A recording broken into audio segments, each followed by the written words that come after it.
माननीय सभापति महोदय, किसी भी देश की प्रगति उसकी सामाजिक और आर्थिक परिस्थितियों पर निर्भर करती है। भारत की विशेषता है अनेकता में एकता, और यही उसकी ताकत भी है। इस प्रकार की डाइवर्सिटी और किसी देश में आपको देखने को नहीं मिलेगी। अब यहां विकास, प्रयास और विश्वास की जो बात होती है, ये तभी संभव है जब सबके साथ समान व्यवहार, न्याय, प्रेम, सद्भाव और भारतीय संविधान के article 38(2) minimise inequalities in income and Article 39(c) operation of economic system does not result in concentration of wealth. Sir, इस बजट में और पिछले 10 साल के बजट में इन दोनों कॉन्स्टिट्यूशन के आर्टिकल्स का उल्लंघन हुआ है। इनइक्वालिटीज बढ़ी हैं, अमीर अमीर हुआ है, गरीब गरीब हुआ है, और कुछ चंद लोगों के पास, इस देश के 1% लोगों के पास 40% वेल्थ पहुंच गई है, और 1% के पास 22% आमदनी पहुंच गई है। तो ये बेसिकली इनके 10 साल के कार्यकाल का ये मूल आधार है। सर, एप्रोप्रिएशन बिल का मतलब यही है कि हम लोग का जो संसाधन है, जो बजट है, उसका उपयोग कहां कैसे किया जाए।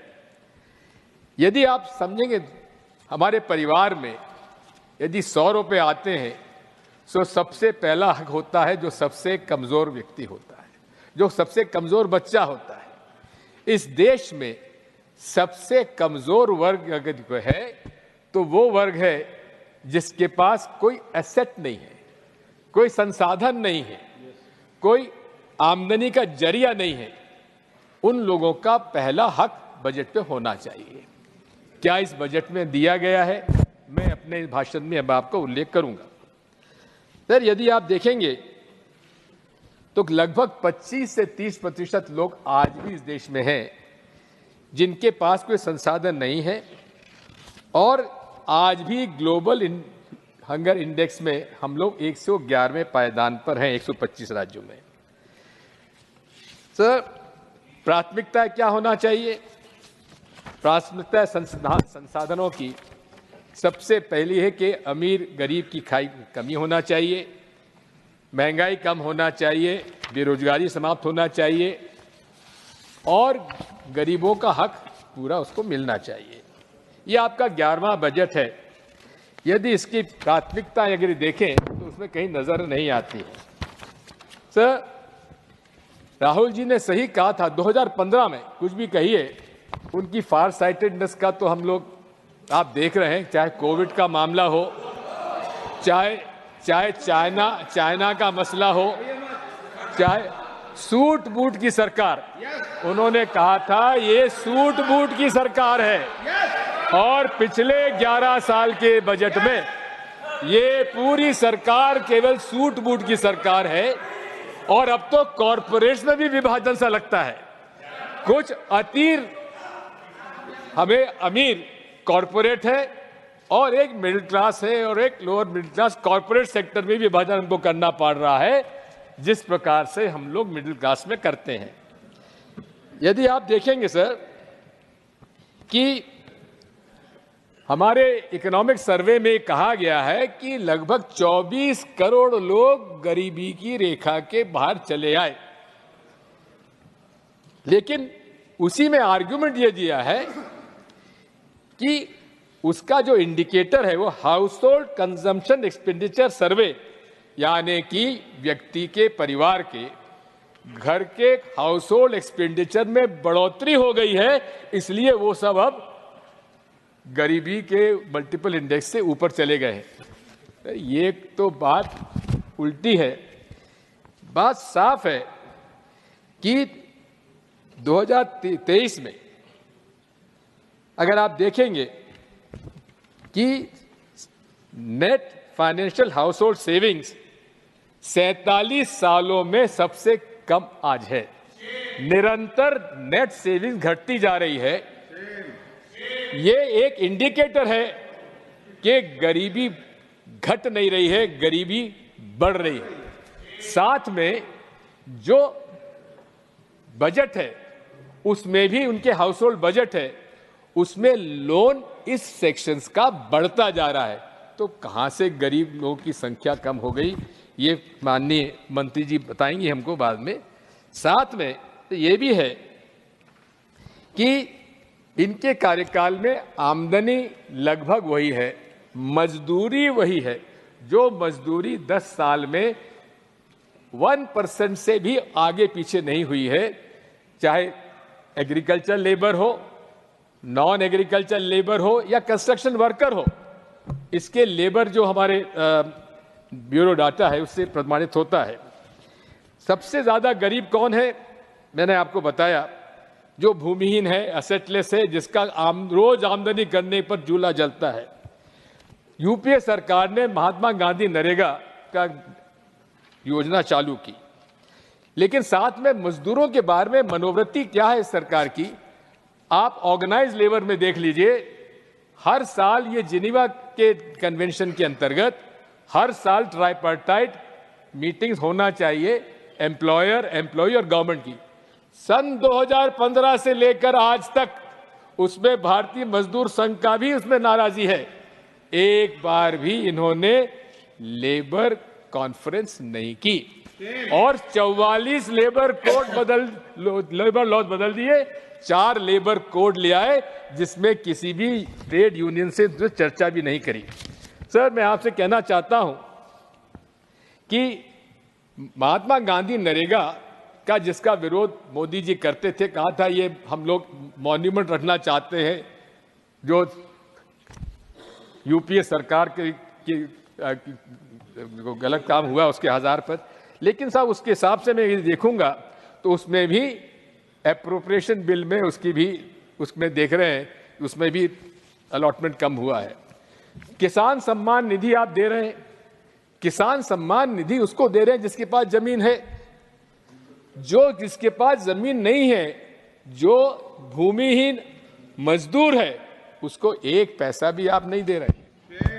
आप शेयर क्रॉपर, उसको भी आप 1 पैसा नहीं दे रहे। सर, और तो बात छोड़ दीजिए, जो एनएसएपी के अंतर्गत जो यूपीए सरकार के समय ओल्ड एज पेंशन 200 रुपए माहवार होती थी, वो भी आज उतनी ही है, 1 रुपया आपने नहीं बढ़ाया। इसी के साथ साथ विधवा पेंशन और दिव्यांगों का पेंशन 300 रुपए माहवार हुआ करता था। महंगाई बढ़ने के बावजूद भी माननीय मंत्री जी का, प्रधानमंत्री जी का ध्यान उस तरफ नहीं गया। सर, मैं आपसे कहना चाहता हूं कि आखिर बात यही है, आज मिडिल क्लास भी त्रस्त है, गरीब तो त्रस्त है ही, आज मिडिल क्लास भी त्रस्त हो गया है। इसमें केवल 2.2% लोग इनकम टैक्स देते हैं और वो भी अगर आप देखेंगे कि आज जो कॉरपोरेट सेक्टर से टैक्स आता है वो डायरेक्ट टैक्स कलेक्शन से भी कम हो गया है। आप लोगों ने बड़े बड़े कॉरपोरेट्स को फायदा दिया। मैं बताना चाहता हूं कि आप लोगों ने इकोनॉमिक सर्वे के आधार पर पैरा 6 के अनुसार 2020 से लेकर 2023 के बीच में कॉरपोरेट सेक्टर को 4 गुना फायदा हुआ है। लेकिन ये 4 गुना फायदा कहां गया, ये मैन्युफैक्चरिंग सेक्टर में नहीं लगा। असेट्स कहां गए मैं नहीं कह सकता। मूल बात ये माननीय सभापति महोदय, इन लोगों ने कॉरपोरेट सेक्टर का ऊपर जो वेल्थ टैक्स था वो भी खत्म कर दिया। या यदि आज जो सुपर रिच हैं, यदि आप देखेंगे कि एक साल में बिलियनियर्स जो खरबपति, अरबपति से ही बड़े खरबपति, उनकी सबसे ज्यादा संख्या बड़ी है तो मोदी जी के सरकार में बड़ी है। गरीब गरीब होता चला गया, अमीर अमीर होता चला गया। मेरा तो सुझाव यह है कि आप यदि सुपर रिच टैक्स केवल 300 सबसे अमीर परिवारों पर यदि आप उनके वेल्थ टैक्स 2% लगा देंगे तो आपका साल भर का भारत का बजट भी उससे पूरा हो जाएगा। लेकिन आप लगाएंगे नहीं, हम जानते हैं। मैं अनएम्प्लॉयमेंट के बारे में आज मेरा भतीजे से मेरे कुछ प्रश्न पूछे थे, नहीं मिला, लेकिन बात यह है, मैं आपके साथ अलग से बैठ के चर्चा करूंगा। आज अनएम्प्लॉयमेंट सबसे बड़ी समस्या है और अनएम्प्लॉयमेंट की समस्या को दूर करने का एक बड़ा माध्यम अनएम्प्लॉयमेंट दूर करने का स्किल डेवलपमेंट भी है, लेकिन साथ में आपको लेबर इंटेंसिव इंडस्ट्री पर ध्यान देने की आवश्यकता है। टेक्सटाइल आज वो सेक्टर है जिसको सबसे ज्यादा आप लोगों ने इग्नोर किया है। वहां के इन्वेस्टमेंट उसका धीरे घटता जा रहा है।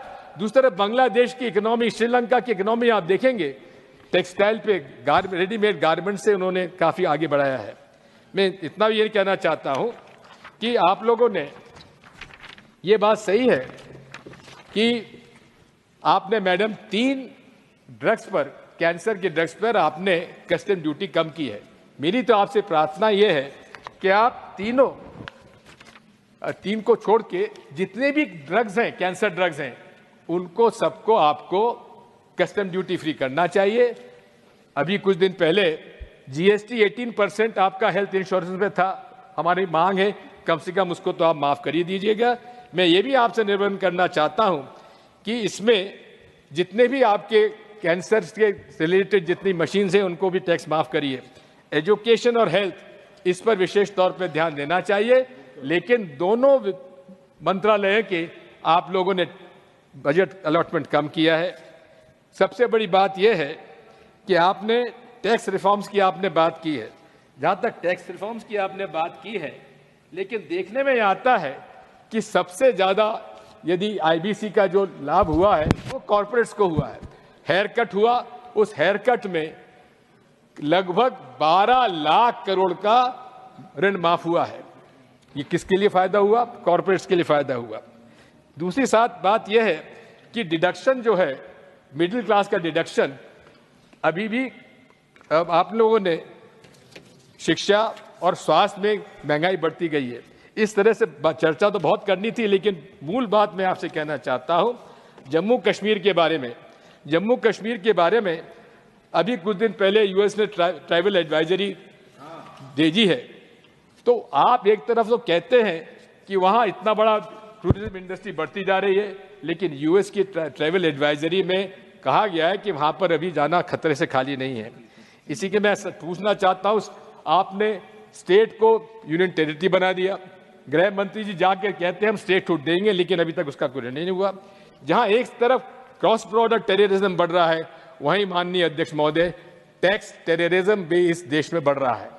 और मैं आपसे कहना चाहता हूं माननीय मंत्री जी कि आपके इन्फोर्समेंट डायरेक्टरेट और आपका इनकम टैक्स चेयरमैन सीबीडीटी, ये आपके अंतर्गत आता है।